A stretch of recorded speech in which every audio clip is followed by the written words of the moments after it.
Okay, आपने chapter number 8 शुरू किया था and that was introduction to the chemical kinetics और उसकी इंट्रोडक्शन की बातें हो गई थी, उसकी डेफिनेशन हो गई थी और सबसे इंपॉर्टेंट उसका जो मेन टॉपिक है that is the rate of chemical reaction. उसे बड़ी तफसील से हमने डिफाइन किया था दो हिस्सों में, एक रेट ऑफ केमिकल रिएक्शन कहकर जिसको स्पीड ऑफ रिएक्शन कहते हैं जो कि basically average rate of reaction है, और दूसरा इंस्टेंटेनियस रेट ऑफ रिएक्शन जिसको हमने वेलोसिटी का नाम दिया। लेकिन साथ में ये कह दिया कि अब हम ये बार बार दोनों को डिफरेंशिएट नहीं करेंगे और हम पूरे अपने चैप्टर में इंस्टेंटेनियस रेट ऑफ रिएक्शन ही से कंटिन्यू करेंगे। So here we are law of mass action, ये है अब हमारा अगला और यूं समझ लीजिए कि इंतहाई अहम टॉपिक। इंतहाई अहम टॉपिक का मतलब ये हो गया कि पूरे चैप्टर को यही टॉपिक बेसिकली चलाएगा। ना सिर्फ ये बल्कि हमें इस टॉपिक की अहमियत यूं समझ लें कि चैप्टर नंबर 6 और 7 में भी हमें इस पर्टिकुलर लॉ की बहुत ज़्यादा ज़रूरत पड़ने वाली है, बल्कि चैप्टर 6 में तो हम इसे दोबारा पढ़ेंगे, तो इसका अंदाज़ा लगाएं फिर ये क्या ज़बरदस्त चीज़ होगी। तो बहरहाल लॉ ऑफ मास एक्शन हमें ये बताता है कि किसी भी रिएक्शन की स्पीड का उसके रिएक्टेंट की कॉन्सेंट्रेशन से क्या ताल्लुक है। मैंने आपको खास तौर पर कहा था कि कॉन्सेंट्रेशन सॉल्यूशन का अमाउंट बताने का तरीका है, जिसमें हम ये बताते हैं कि कितने सॉल्यूशन में कितना सॉल्वेंट मौजूद है।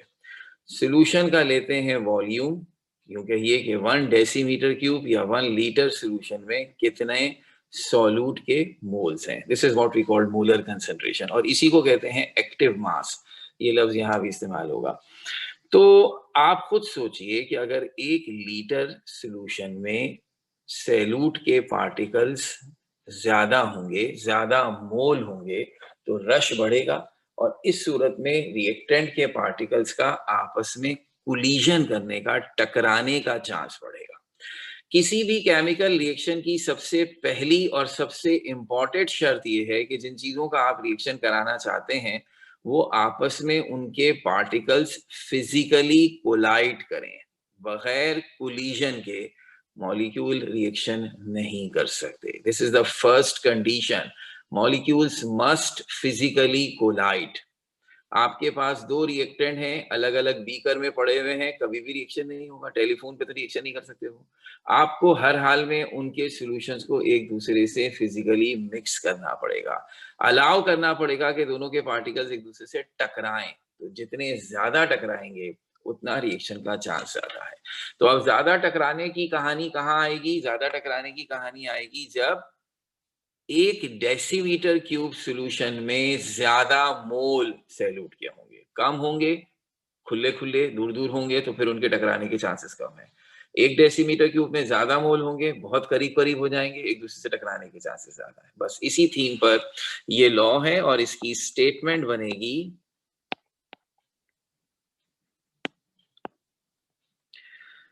Rate at which any substance react is directly proportional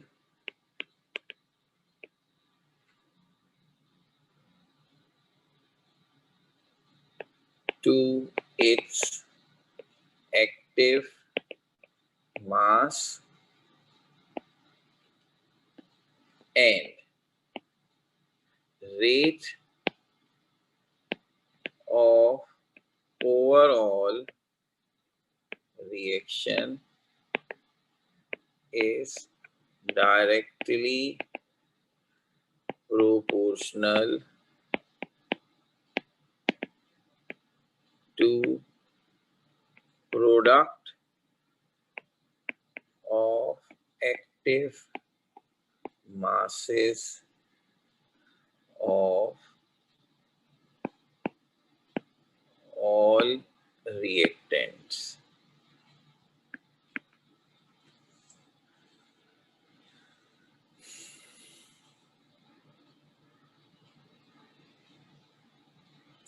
इस स्टेटमेंट के दो हिस्से हैं।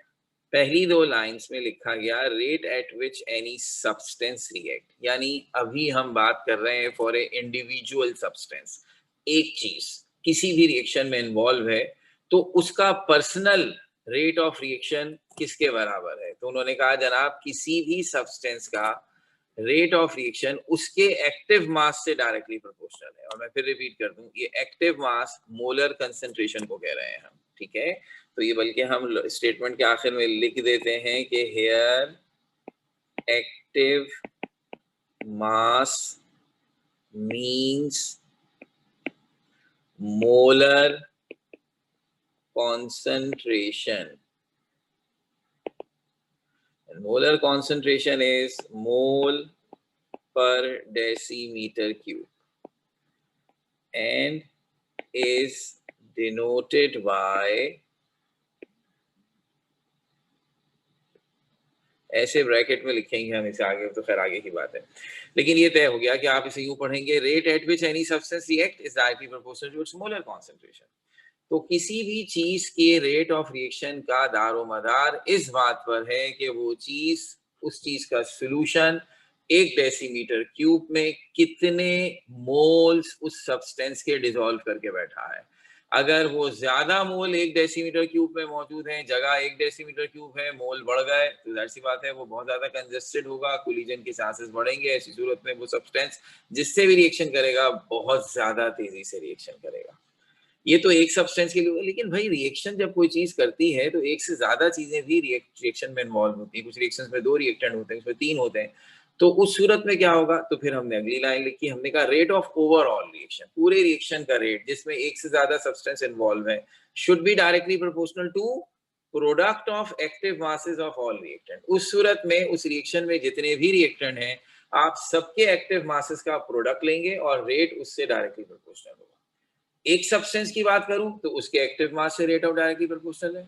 अगर एक से ज्यादा सब्सटेंस रिएक्शन में इन्वॉल्व है तो सबके एक्टिव मास से रेट डायरेक्टली प्रोपोर्शनल है। So you should take the product of active masses of all the reactants. This is exactly what the law of mass action suggests. Active mass वही हमने नया लफ्ज निकाल दिया, वरना it is the molar concentration. और जहां भी हम कभी किसी भी चीज के लिए लफ्ज इस्तेमाल करेंगे एक्टिव मास ऑफ फला सब्सटेंस या मोलर कंसेंट्रेशन ऑफ फला सब्सटेंस, तो हम उसके फॉर्मूले के साथ इस तरह का ब्रैकेट लगा देंगे, तो इसका मतलब होगा ये उसकी एक्टिव मास या मोलर कंसेंट्रेशन को रिप्रेजेंट कर रहा है।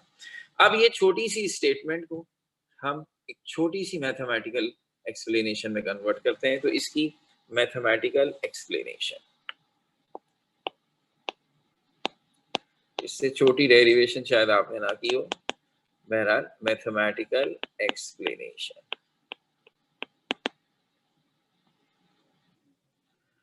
हमने कहा एक रिएक्शन फर्स्ट कर लेते हैं। So consider the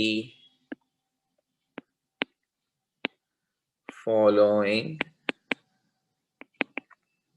reaction. ये हमने रिएक्शन फर्स्ट किया जिसमें रिएक्टेंट्स शो किए हैं वो 2 हैं और प्रोडक्ट से हमें उसकी डिटेल से हमें कोई दिलचस्पी नहीं, 1 है 2 है 5 है, सो इसलिए जस्ट प्रोडक्ट लिख दिया क्योंकि सारा फोकस तो रिएक्टेंट पर है ना जिनकी कॉन्सेंट्रेशन या एक्टिव मास से रेट डायरेक्टली प्रोपोर्शनल है। So what is written here, dummy reaction है, ए और बी 2 केमिकल्स हैं, 2 रिएक्टेंट्स हैं जो आपस में रिएक्शन कर रहे हैं। और ये जो स्मॉल एक्स और स्मॉल वाई लिखा गया ये इसके नंबर ऑफ मोल्स हैं। जब हम इक्वेशन लिखते हैं बैलेंस करते हैं तो हर रिएक्टेंट के साथ कोई ना कोई कोफिशिएंट आ जाता है ना, 2 3 5, तो वो उसके मोल्स को रिप्रेजेंट करता है। तो इस तरह मैं इस इक्वेशन को ऐसे पढ़ूंगा कि x mole of A reacts with y moles of B to form certain product। अब हमारे लॉ के मुताबिक according to law of mass action, law of mass action के मुताबिक किसी भी रिएक्शन का रेट डायरेक्टली प्रोपोर्शनल है to the product of active masses of all reactants. तो अब यहाँ कितने रिएक्टेंट्स हैं, एक्स मोल ऑफ ए का हिसाब ये हो गया कि आप लेंगे ए के एक्टिव मास को ऐसे ही ब्रैकेट में रख देंगे, तो इसका मतलब होगा एक्टिव मास ऑफ ए, और जितने नंबर ऑफ मोल्स हैं, चूंकि ये हर नंबर ऑफ मोल से डायरेक्टली प्रोपोर्शनल है, तो ये इसकी पावर बन जाएगी।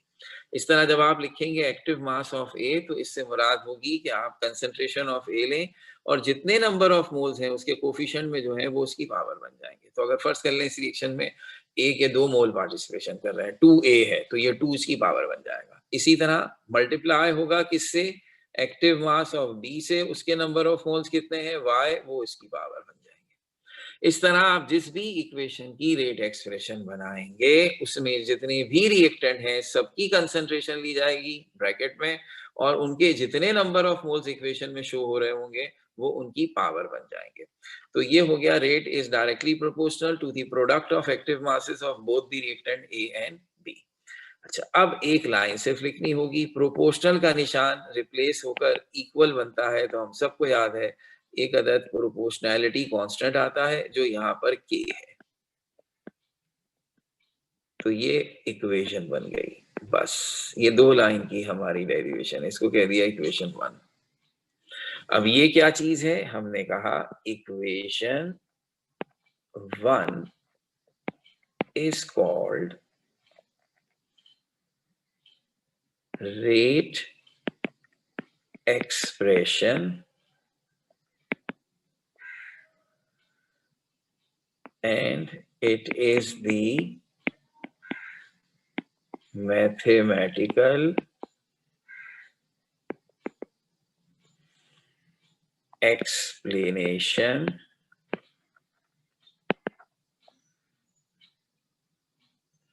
of rate, and it is the mathematical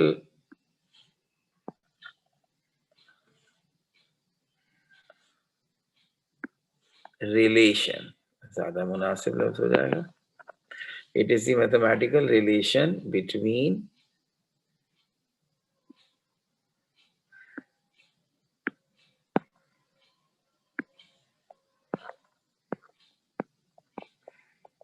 rate of reaction and active masses of reactants। तो एक्टिव मासेस ऑफ रिएक्टेंट्स या कंसंट्रेशन ऑफ रिएक्टेंट्स और रेट ऑफ रिएक्शन के दरमियान जो मैथमेटिकल रिलेशन है उसको कहते हैं रेट एक्सप्रेशन। फिर K is proportionality constant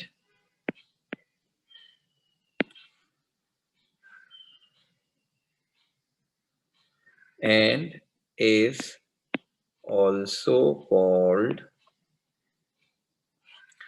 rate constant।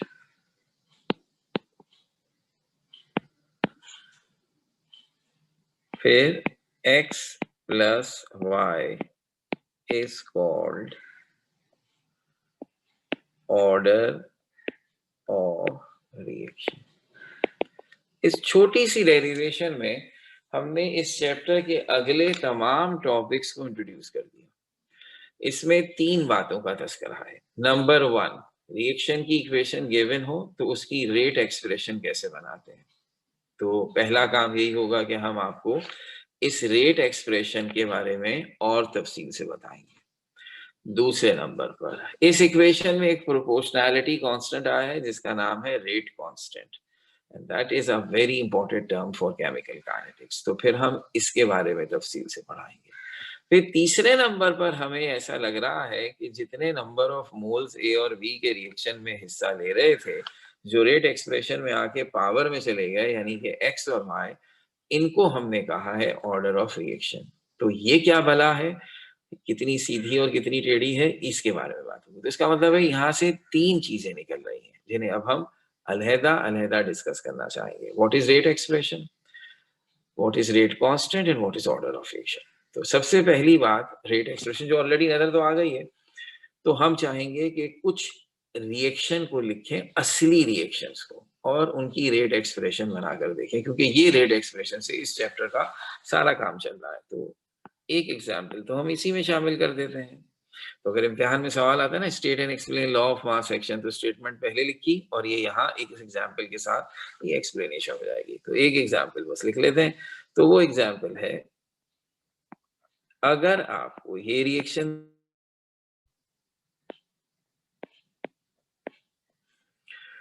और आपसे कहा जाए इसकी रेट एक्सप्रेशन लिखिए, वैसे तो हम एक ही स्टेप में लिख सकते हैं, लेकिन अगर हम चाहें तो ये दोनों पहले प्रोपोर्शनल के साथ फिर के साथ शो करें।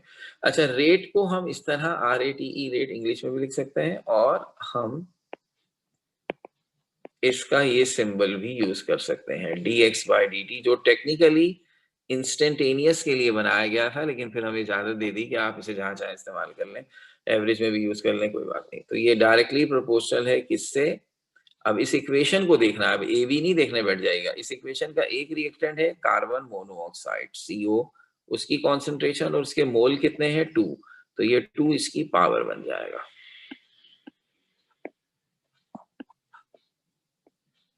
ठीक है, और दूसरा रिएक्टेंट कौन है? O2, उसकी पावर कोफिशिएंट कितना है 1, तो इसकी पावर क्या बनेगी 1, वो लिखने की जरूरत नहीं है। तो अब ये भूले से भी ये ना हो कि इक्वेशन को देखकर लिखने के चक्कर में इक्वेशन में दोनों के बीच में प्लस है तो यहाँ भी प्लस लगा दें। नो, लॉ में क्लियरली लिखा है जितने भी रिएक्टेंट है उन सबकी कॉन्सेंट्रेशन लेंगे, वो एक्टिव मासेस लेंगे और मल्टीप्लाई करेंगे। अच्छा, अब अगली लाइन लिखने तो सिर्फ इतना सा फर्क होगा कि अब आप प्रोपोर्शनल की जगह इक्वल का निशान लगाएंगे, रेट कांस्टेंट आएगा के, और बाकी सारी चीज ऐसे ही रहेगी।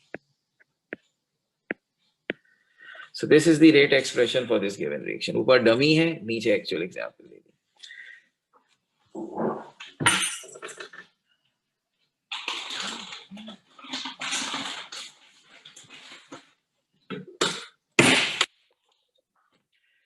अब बिल्कुल जैसे मैंने कहा, हमारा पहला काम होगा कि we gonna discuss this rate expression in detail. तो वो डिटेल क्या है महाराज, हम थोड़ी सी और प्रैक्टिस करना चाहेंगे कि कुछ इक्वेशंस और लिखें और आपसे कहें कि उनकी रेट एक्सप्रेशन बनाकर दिखाएं। तो किताब से ही एग्जाम्पल पिक कर ली जाए। तो ये है page 229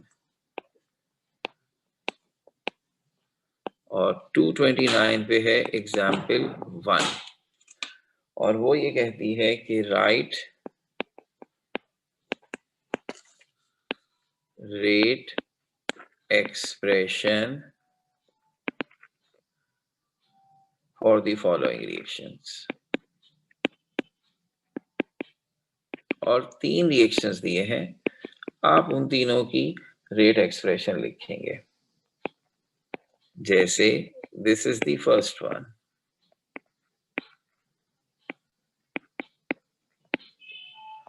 that is the second one,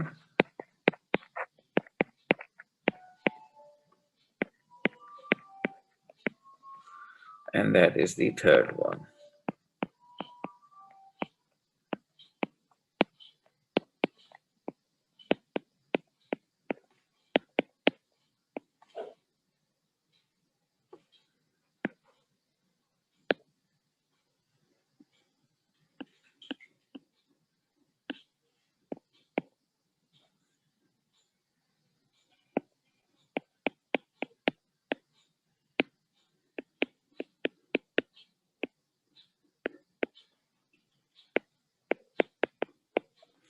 तो ये जरा जल्दी से लिखिए।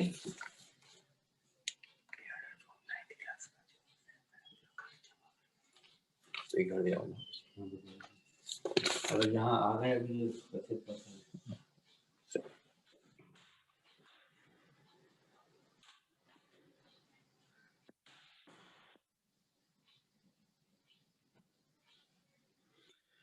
अब आपको इस बात की जरूरत नहीं है कि आप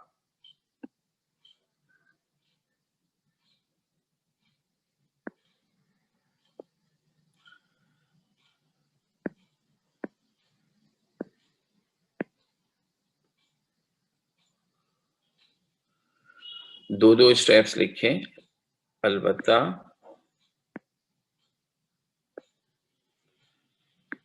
डायरेक्ट लिख सकते हैं। यानी अगर मैं आपके साथ चलो तो dx/dt is equals to rate constant K, अब यहाँ सिर्फ एक ही रिएक्टेंट है PCl5 और उसके भी नंबर ऑफ मोल्स में एक ही है, तो आप सिर्फ ऐसे लिख दें। तो ये जरूरी नहीं है कि पहले आप प्रोपोर्शनल के निशान के साथ एक स्टेप लिखें, वो तो एक एग्जाम्पल वहां बनानी थी, तो इसलिए हमने ऐसे कर दिया डायरेक्ट। कौन सी इतनी कोई बड़ी रॉकेट साइंस है, डायरेक्ट आप इक्वल्स टू और के लगाएं और जितने भी रिएक्टेंट्स हैं उन सब की कॉन्सेंट्रेशन को मल्टीप्लाई करें और ये बात का ख्याल रखें कि जिसका जो नंबर ऑफ मोल होगा वो उसकी पावर में जाएगा। So here we are the first one. मैं पॉज दे रहा हूं थोड़ा सा ताकि आप खुद लिखें बी और सी को, और जब मैं लिखूं तो आप उसे चेक करें, ठीक है? सो 1 मिनट है आपके पास।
अगर हमने बी किया है तो उसमें जो हमने इक्वेशन पीछे की थी उसी जैसा है, बस उसमें CO था, इसमें NO है, तो इक्वेशन भी मिलती जुलती है।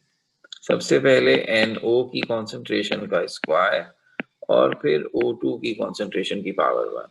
हाँ, ये C वाला जरा लंबा है, ज्यादा इक्वेशंस है, ज्यादा रिएक्टेंट्स है। dx/dt रेट कांस्टेंट आ गया। अब पहला रिएक्टेंट है H2SeO3, इसका कोफिशिएंट चूंकि 1 है तो इसकी पावर में कुछ नहीं आएगा। दूसरी चीज है I-1, आयोडीन का एनाइन है और इसके कोफिशिएंट में 6 लिखा है तो पावर 6 हो गई। तीसरे नंबर पर है H+ और इसके कोफिशिएंट में 4 लिखा है तो पावर 4 हो गई। तो ये 3 रेट एक्सप्रेशन हमने लिखी और अब हम ये समझते हैं कि आपको आगे के न्यूमेरिकल्स में इसकी जरूरत पड़ने वाली है। जब भी हम कोई सवाल इस चैप्टर का न्यूमेरिकल के तौर पर देंगे तो तरीका यही होगा कि हम इक्वेशन देंगे, आप उसकी रेट एक्सप्रेशन खुद बनाएंगे और उसकी मदद से फिर हम न्यूमेरिकल सॉल्व करेंगे। तो अगर आपने फॉर्मूला गलत बनाया तो खेल ही खत्म हो जाएगा। तो अब ये कम से कम हम समझते हैं 3 ये और एक चौथी, 4 इक्वेशन लिखवा कर कि आपको कोई भी इक्वेशन दी जाए आप रेट एक्सप्रेशन खुद लिख लेंगे। ये एक मरहला हो गया।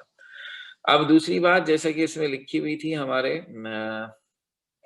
रेट एक्सप्रेशन में, और वो थी रेट कांस्टेंट की बात। तो अब हम चाहते हैं कि आपसे उसके बारे में बात करें। What is rate constant? अब चूंकि रेट कांस्टेंट हमारी रेट एक्सप्रेशन की प्रोपोर्शनैलिटी कांस्टेंट है, तो जब हम रेट कांस्टेंट को डिफाइन करेंगे तो हमें थोड़ा सा पीछे का वही रेट एक्सप्रेशन वाला हिसाब किताब दोबारा लिखना पड़ेगा, क्योंकि इम्तिहान में अगर रेट कांस्टेंट की डेफिनेशन लिखेंगे तो इसी तरह लिखेंगे। तो देखिए कैसे लिखना होगा। हम दोबारा से कहेंगे कि कंसीडर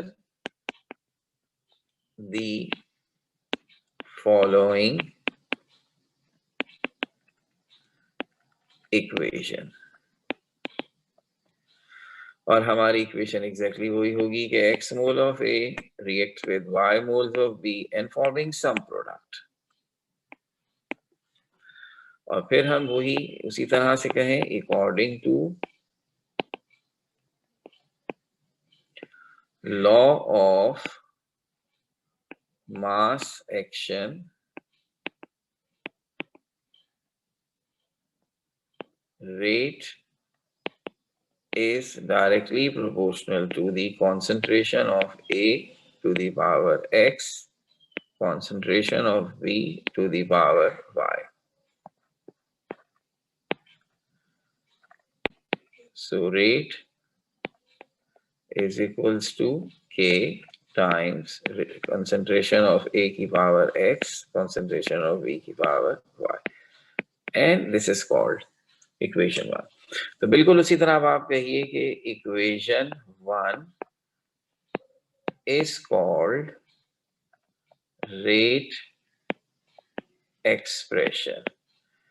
जब हमने पिछली दफा यहां तक पहुंचे थे तो रेट एक्सप्रेशन को डिफाइन किया था और कहा था कि it is the relation between, mathematical relation between rate of reaction and active masses of reactant. अब चूंकि मैं रेट कांस्टेंट की डेफिनेशन के लिए ये सब कर रहा हूं तो मुझे इसकी डेफिनेशन बताने की जरूरत नहीं, वो लाइन स्किप कर दें और डायरेक्ट लिखें कि equation is called rate expression. K is proportionality constant and also called rate constant.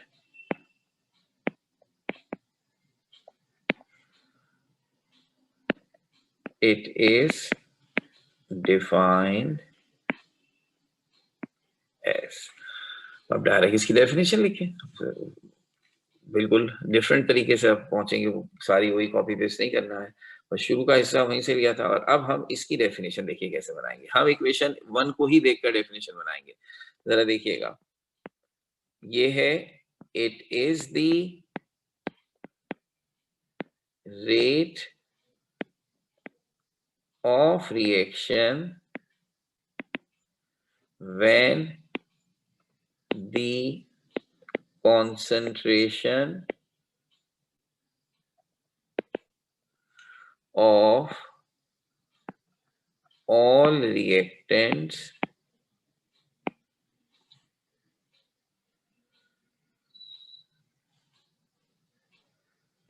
are equal to unity, that is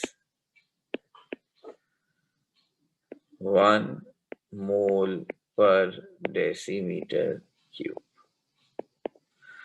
क्या लिखा गया है? रेट कांस्टेंट उस रेट ऑफ रिएक्शन को कहते हैं जब तमाम रिएक्टेंट्स की कॉन्सेंट्रेशन 1 के बराबर हो. अगर आप इक्वेशन 1 में गौर से देखें तो दो चीजें हैं ना, ए और बी.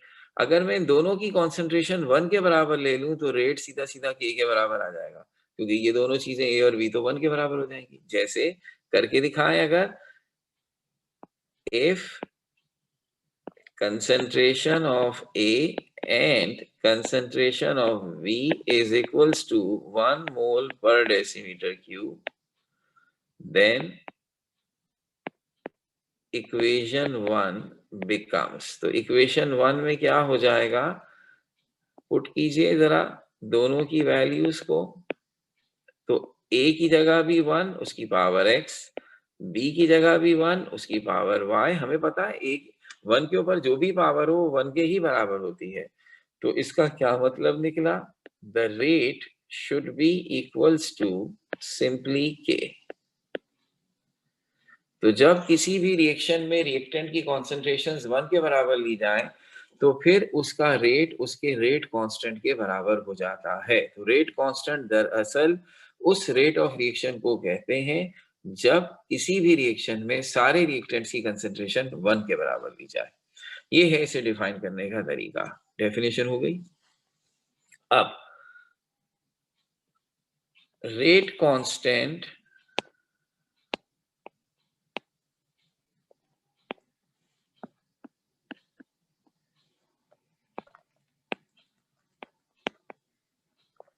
डिपेंड्स अपॉन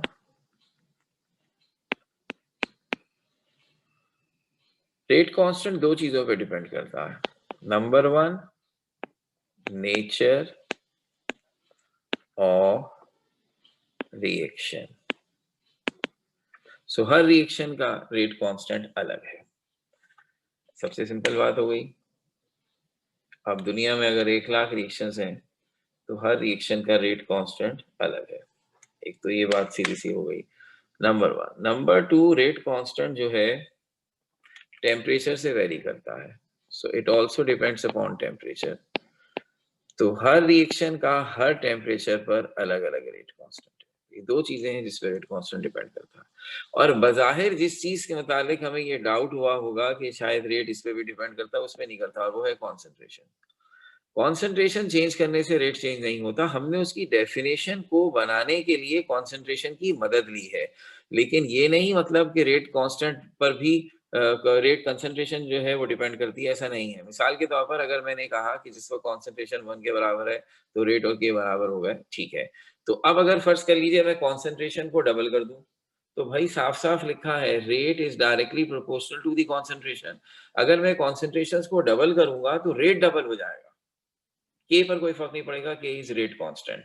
वो तो प्रोपोर्शनैलिटी कांस्टेंट है, उस पर कोई फर्क नहीं पड़ेगा। इसलिए हम खास तौर पर यहाँ लिखते हैं कि rate constant is independent of the concentration of reactant। तो नेचर ऑफ रिएक्शन और टेम्परेचर पे डिपेंड करता है, लेकिन कॉन्सेंट्रेशन पे डिपेंड नहीं करता। फिर आखिरी बात, unit of rate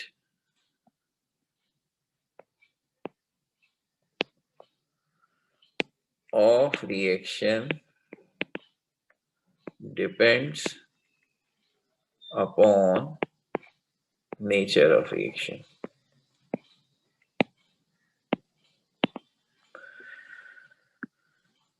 rate constant depend करता है टेम्परेचर पर और नेचर ऑफ रिएक्टेंट्स पर। यहाँ ऊपर करेक्शन कीजिएगा, रिएक्टेंट्स है। रिएक्टेंट्स का मतलब अगर मैं रिएक्टेंट चेंज कर दूं, जाहिर सी बात है रिएक्शन भी चेंज हो जाएगा, तो रेट कांस्टेंट भी चेंज हो जाएगा।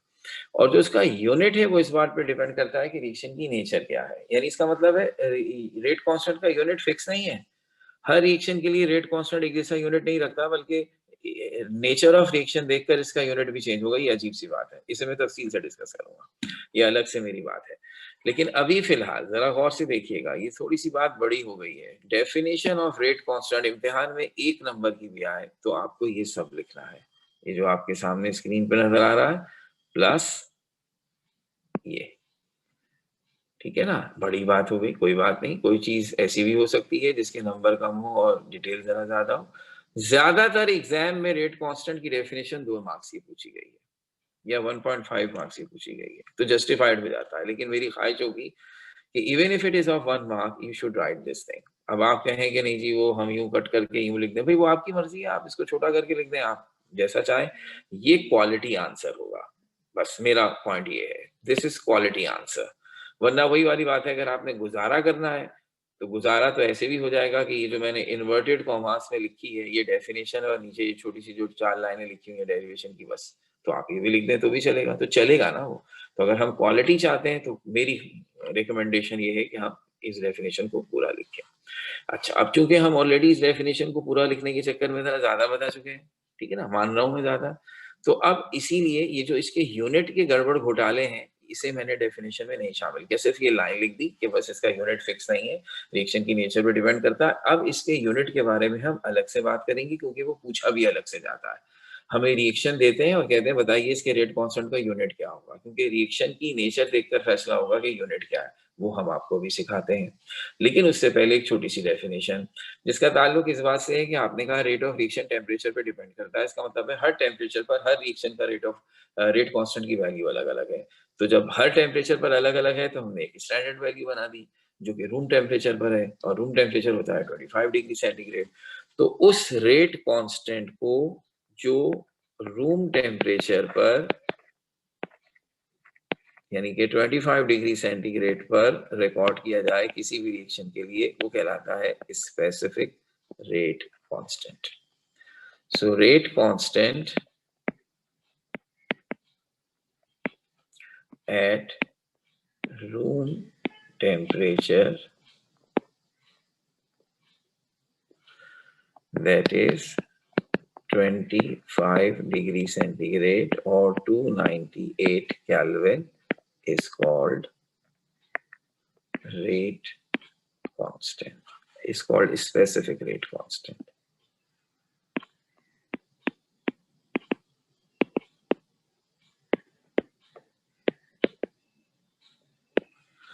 सही हो गई बात। अब हम थोड़ी सी आपसे बात कर रहे हैं कि ये रेट कांस्टेंट का यूनिट कैसे निकाला जाता है, और एग्जाम्पल देके साबित करेंगे कि अगर हम रिएक्शन की नेचर बदल दें तो रेट कांस्टेंट भी का यूनिट भी बदल जाता है। तो दो एक एग्जाम्पल देंगे तो आपको खुद ही बात समझ में आ जाएगी। सो आइए, अच्छा अब ये इसकी डेफिनेशन के साथ शामिल नहीं होगा किसी भी सूरत में, इसमें जो कुछ हम सिखाएंगे ये एज इट इज इसी तरह एग्जाम में पूछा जा सकता है। So here we are for the unit of rate constant.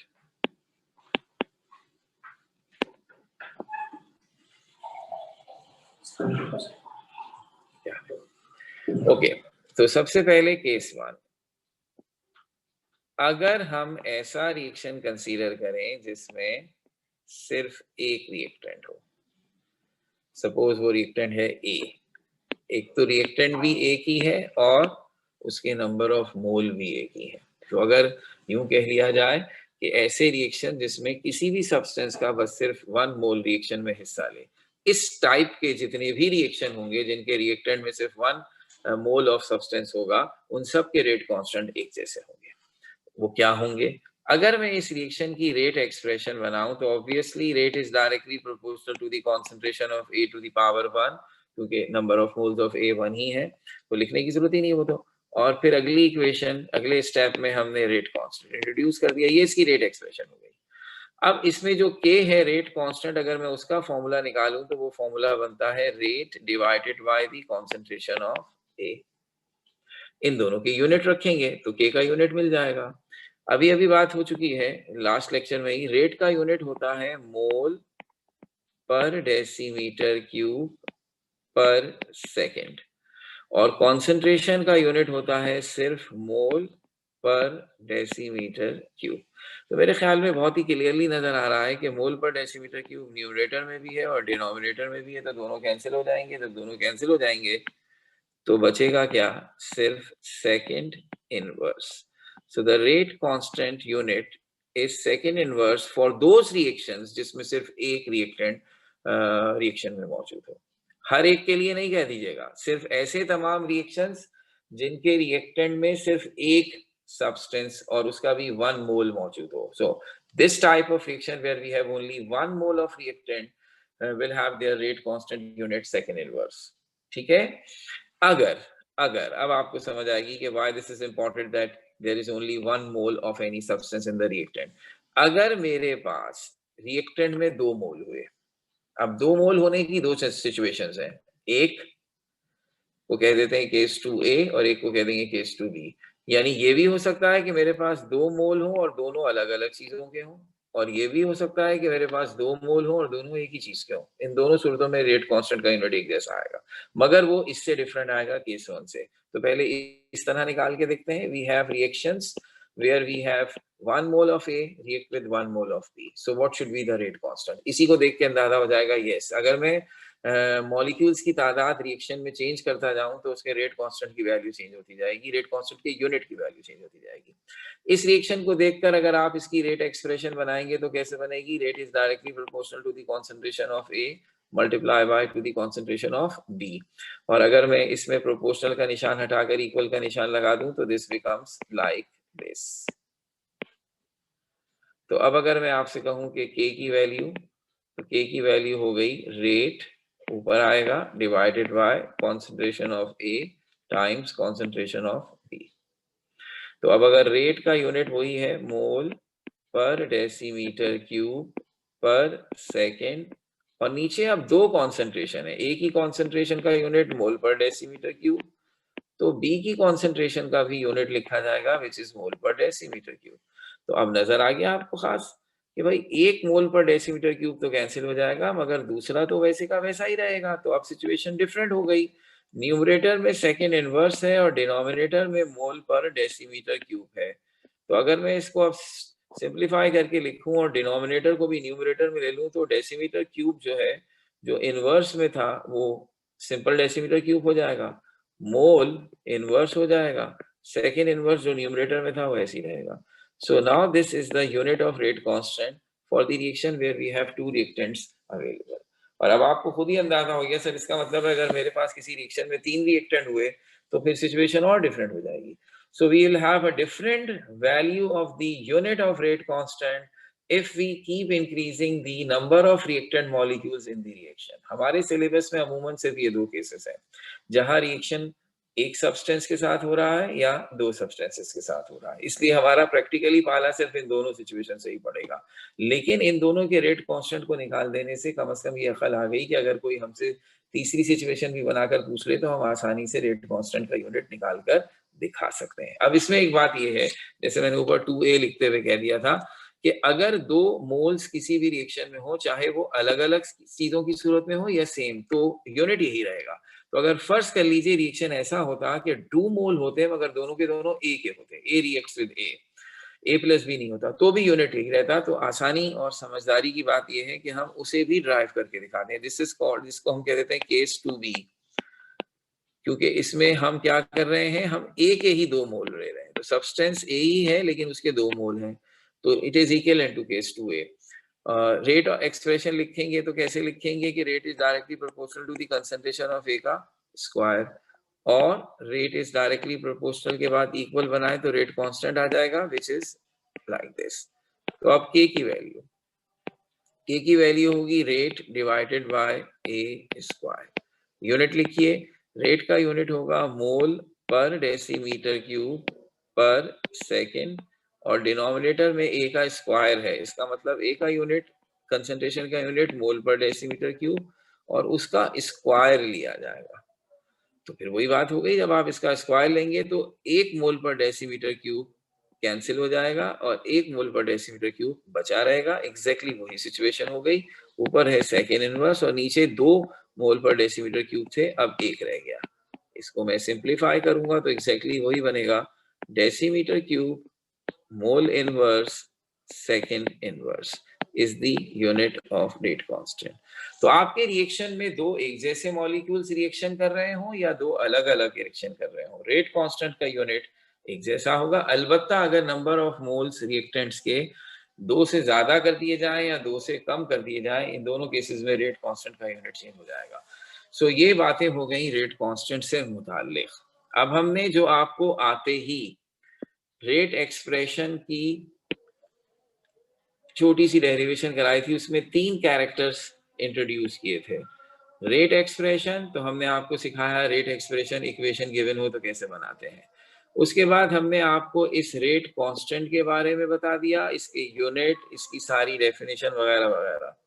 अब आखिरी बात ऑर्डर ऑफ रिएक्शन रहती है बात करने से, लेकिन उससे पहले हम रेट एक्सप्रेशन और रेट कांस्टेंट इन दोनों के कॉन्सेप्ट को इस्तेमाल करते हुए न्यूमेरिकल्स करना चाहेंगे.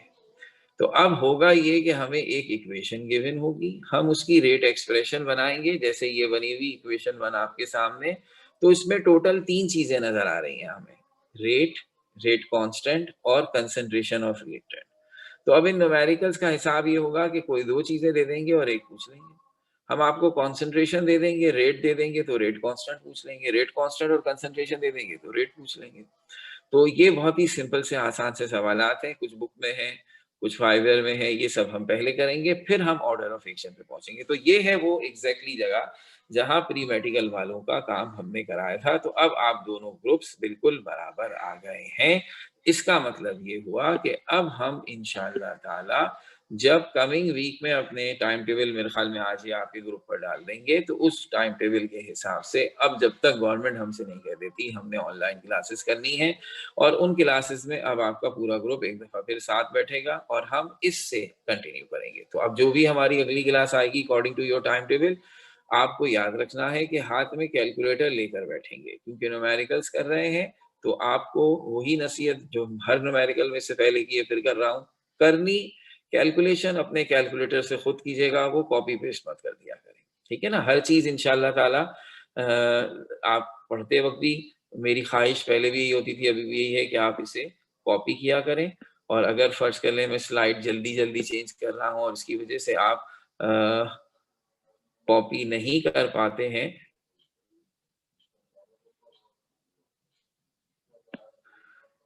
तो दोनों सूरतों में ये होगा कि आप को हम क्लास के बाद ये सारी फोटोज शेयर करेंगे। जैसे अभी मैं ये पूरे 7 स्लाइड्स हैं मेरी, मैं आपसे शेयर कर लूंगा, तो उससे कॉपी करें। तो अब क्लास के दौरान अगर कुछ कॉपी नहीं कर रहे हैं या करने से रह गया है, दोनों सूरतों में जब ये स्लाइड्स आपके ग्रुप में शेयर हो जाएंगी तो आपका फौरन काम ये होगा कि इसे रजिस्टर मेंटेन कर लें, इसे टालिएगा मत। ठीक है ना? अभी तो आपके पास कल का भी दिन है और टाइम टेबल में मेरी क्लास मंडे को है या ट्यूसडे को, व्हाटएवर। तो उससे पहले ये पिछला लेक्चर उसमें कॉपी हो चुका। और खास तौर पर जब हम न्यूमेरिकल कराएंगे, जैसे कि हम अगली दफा कराएंगे, तो फिर बिल्कुल भी हमें मौका नहीं रखना है। कोशिश ये करनी है कि क्लास जैसे चल रही है फौरन कॉपी हो, स्लाइड्स का इंतजार मत कीजिएगा। और ये इसलिए भी जरूरी है, जरा अलर्ट रहा करें, तस्वीर साथ खींच लिया करें इसकी, स्क्रीन की, क्योंकि कभी-कभी ऐसा होता है कि पढ़ाते वक़्त डिस्कनेक्ट हो जाता है हमारा अगर कनेक्शन, तो स्लाइड्स लॉस हो जाती हैं। तो उस सूरत में फिर प्रॉब्लम होती है, तो इसलिए मुनासिब ये है कि हम साथ-साथ या तो कॉपी कर रहे हो, तस्वीर खींच रहे हो, ताकि अगर कोई मिसहैप आ जाए तो मामला ख़राब ना हो। तो ये हो गई सब बातें इंशाअल्लाह। अब हम आपसे रेगुलर क्लास में मिलते हैं। Thank you very much.